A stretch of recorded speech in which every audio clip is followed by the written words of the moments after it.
उत्तर प्रदेश की राजनीति में 2007 एक ऐसा साल था जिसने चुनावी गणित की कई पुरानी परिभाषाएं बदल दी थी। बहुजन समाज पार्टी ने अपने दम पर पूर्ण बहुमत को हासिल किया और मायावती चौथी बार मुख्यमंत्री बनी। उस जीत की नींव थी एक ऐसा सामाजिक समीकरण जिसमें दलितों के साथ ब्राह्मणों और दूसरे वर्गों को भी जोड़ा गया था, लेकिन उसके बाद बीएसपी लगातार कमजोर होती चली गई। लेकिन अब जबकि यूपी में 2027 विधानसभा चुनाव नजदीक आ रहे हैं, तो ऐसे में मायावती एक बार फिर सक्रिय दिखाई दे रही। सवाल ये है कि आखिर 2007 के बाद मायावती ने 2027 के लिए क्या नई रणनीति बनाई है और क्या ये रणनीति बीएसपी को फिर से राजनीतिक केंद्र में ला पाएगी।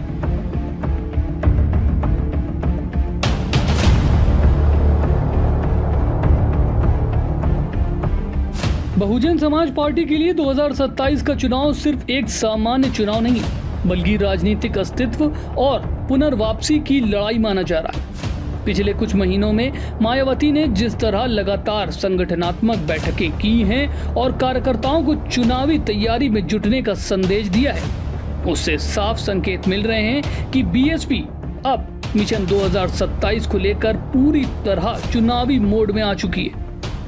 हाल के दिनों में लखनऊ में हुई बैठकों में मायावती ने पार्टी नेताओं और पदाधिकारियों को स्पष्ट निर्देश दिए कि संगठन को बूथ स्तर तक मजबूत किया जाए और उसके बाद बीएसपी ने पूरे उत्तर प्रदेश में विधानसभा स्तर पर कार्यकर्ता सम्मेलनों और कैडर कार्यक्रमों की शुरुआत कर दी।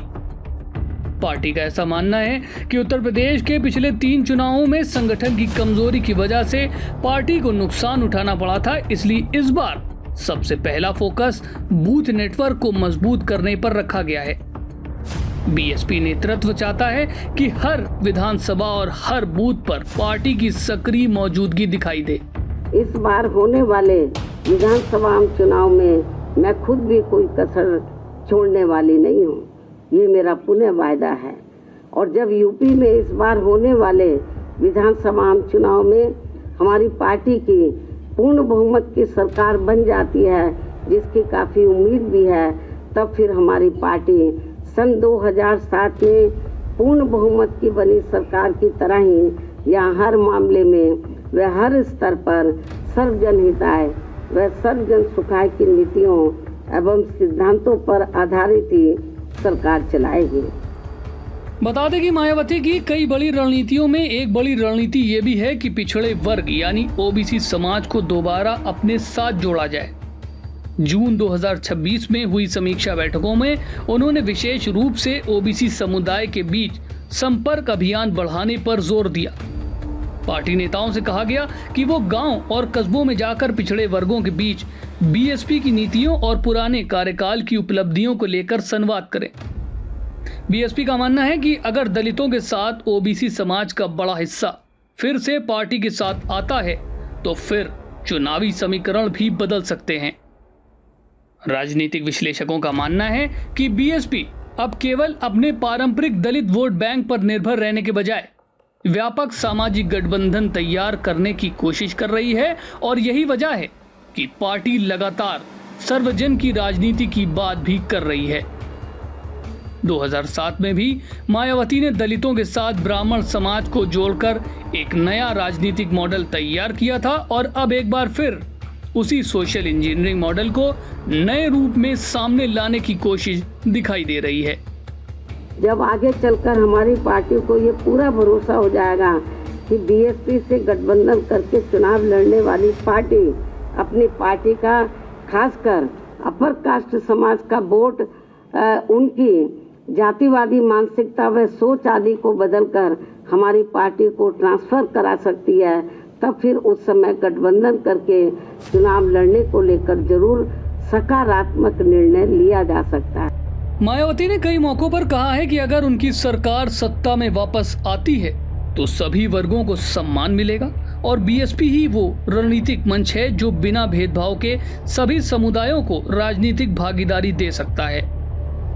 राजनीतिक गलियारों में इसे ब्राह्मण आउटरीच के रूप में भी देखा जा रहा है। पार्टी की रणनीति ये है कि दलित, ब्राह्मण, गैर यादव, ओबीसी और कुछ क्षेत्रों में मुस्लिम मतदाताओं को जोड़कर एक नया सामाजिक समीकरण तैयार किया जाए।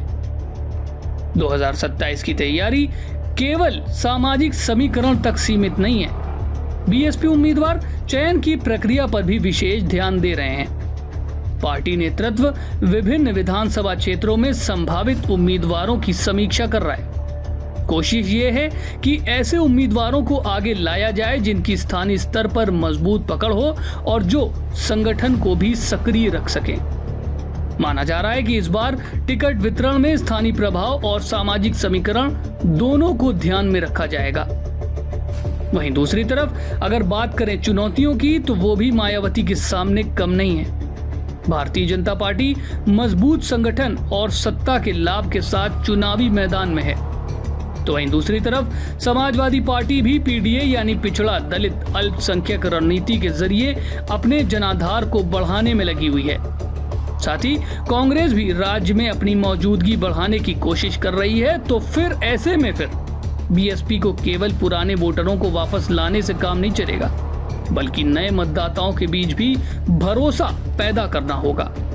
राजनीतिक जानकारों का मानना है कि 2027 में भले ही बीएसपी सीधे सत्ता तक पहुंचे या नहीं, लेकिन अगर मायावती अपने पुराने सामाजिक समीकरण का बड़ा हिस्सा दोबारा खड़ा करने में सफल हो जाती हैं, तो उत्तर प्रदेश की राजनीति में एक बड़ा बदलाव देखने को मिल सकता है। और यही कारण है कि भाजपा और समाजवादी पार्टी दोनों बीएसपी की गतिविधियों पर नजर बनाए हुए हैं।